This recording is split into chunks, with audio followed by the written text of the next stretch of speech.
You are listening to The Vocal Technologist. Spoken Tech for your ears. Welcome back to Product Thursdays.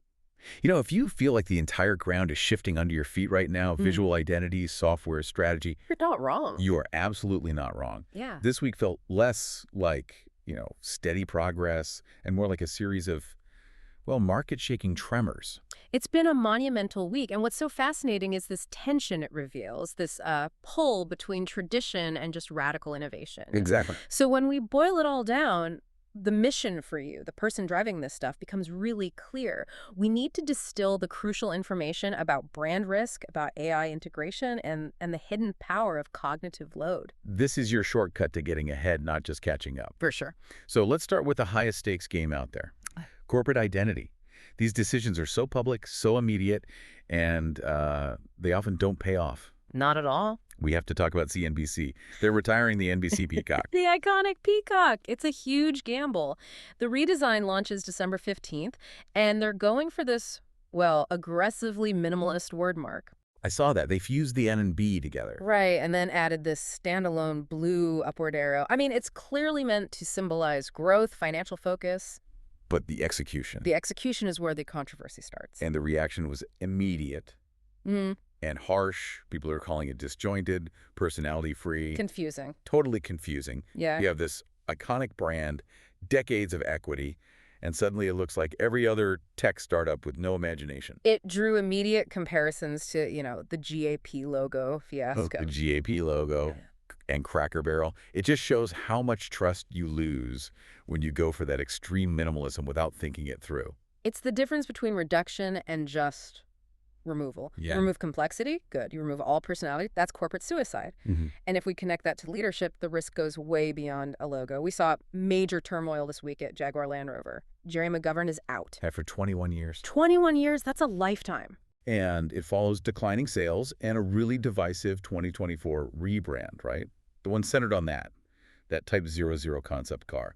That car was supposed to be their future, but it got such harsh criticism. And didn't they fire the ad agency too? They did. The agency is gone, and now McGovern's departure is the final signal. New leadership has lost confidence in that bold direction, and they're about to pivot. Hard. So you have these corporate blowups, like CNBC's logo or Jaguar's whole design language. Yeah. But you said sometimes the best design is the one you barely notice. Exactly. Let's contrast that chaos with successful evolutionary design. Take Grey Goose. Oh, that was masterful, because it was so subtle. Their first major redesign since 1997. The bottle is slimmer, lighter, more sustainable. But they redrew the logo type, subtly reduced the number of geese. And added a bespoke typeface. They balanced heritage, you still know it's Grey Goose, with a modern premium feel. It's a huge lesson. Successful redesigns manage the perception of change, not just the reality. Same thing with the Royal Albert Hall. Right. They unveiled that new identity. A confident one. They centered it on a domed word mark inspired by the actual architecture and used a unified type system, all in this bold signature red. I do wonder, though, does that kind of successful subtlety get ignored? I mean, Grey Goose is great, but it doesn't spark the same viral, dumpster fire that the CNBC logo did. That's a fair point, but their goal wasn't virality, it was coherence. It was reasserting this iconic experience, and coherence is a massive long-term win. Okay, let's jump from that external brand risk into the platform world, because that's where we see homogenization just driving users crazy. I'm talking about the TikTok effect on Meta. Ugh, yes. Meta is pushing these dual redesigns across Instagram and Facebook, and the motivation is just pure virality. Maximize that ad inventory. And Instagram's navigation update is causing a huge backlash. It is, because it reinforces the platform's drift towards that TikTok algorithm. It's actively prioritizing recommended viral videos over the accounts people actually chose to follow. It's so painful for creators. We hear it all the time. Artists, professionals, they feel the algorithm now just favors engagement, virality, selfies. Fast food content. Exactly. Over actual thoughtful work.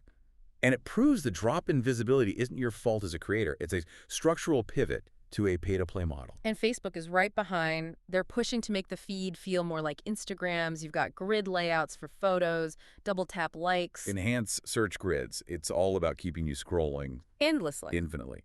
But thankfully, not all platform shifts are about chasing metrics. We saw some key changes that genuinely improve accessibility.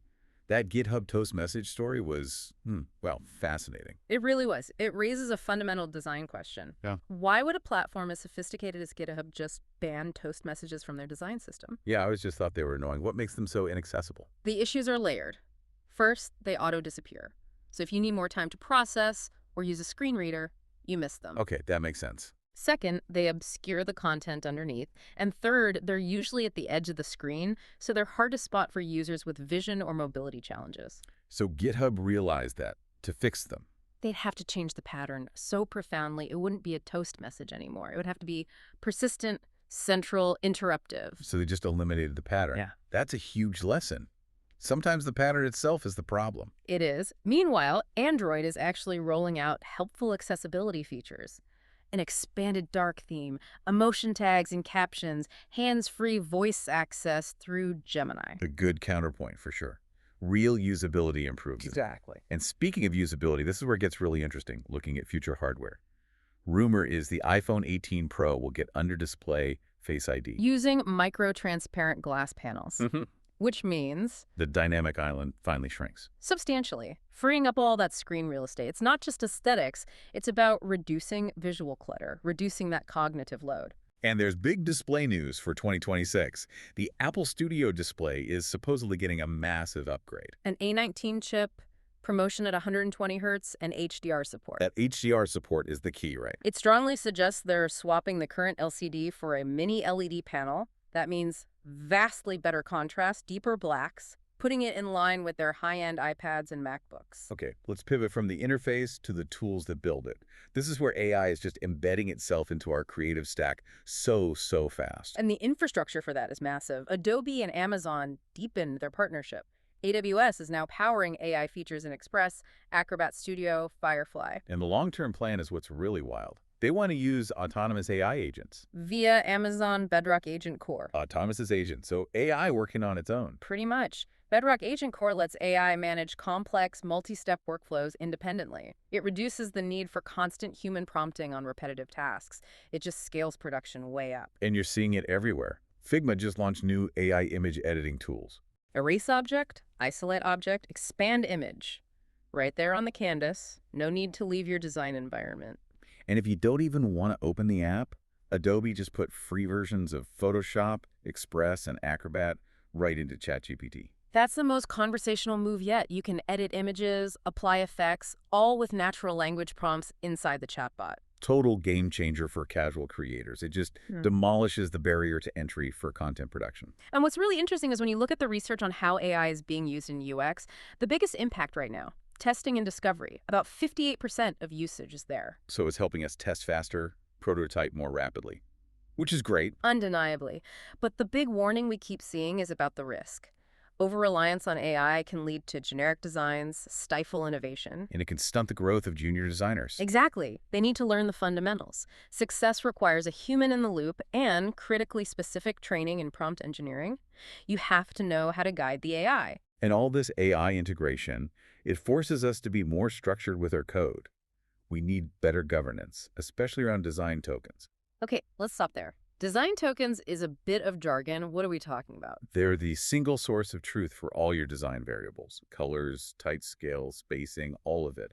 They're abstracted from the tools so you can use them everywhere. The challenge is the governance. You have to balance the designer-led approach, which is all about brand intent, with the developer-led approach, which is about performance. Because what a designer wants in Figma might slow down the app if it's not implemented carefully.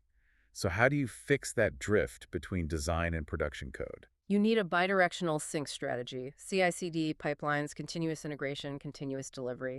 It allows for automated change classification and regular audits. So if a designer changes a color in Figma, The pipeline ensures that change is immediately and safely reflected in the code base without breaking anything. that sounds like a lot of overhead. But developers at Evil Martians have a cool solution for this they call vibe coding. Vibe coding is basically a governance shortcut. It leverages AI's need for training data.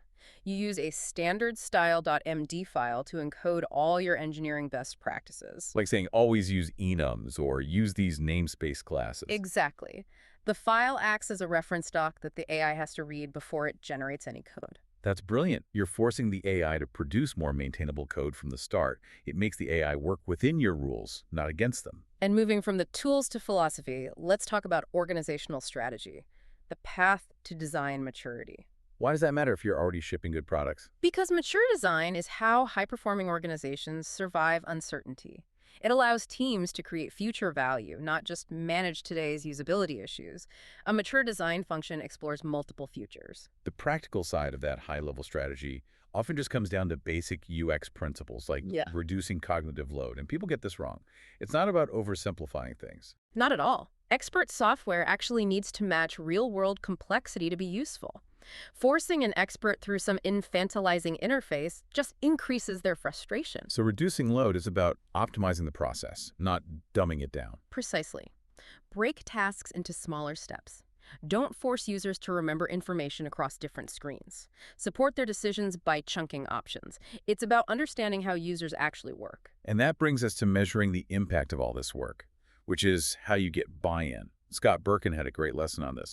If you save an employee 2 minutes on a task, it sounds minor. Negligible, even. But if you have 10,000 users doing that task 50 times a day, the scale matters. Those 2 minutes translate to 500,000 hours saved per month. That's a massive number. It helps designers calculate real business value and prioritize high-volume fixes over niche critical issues. Right, it's about total impact, not just severity. Exactly. We've covered so much ground today.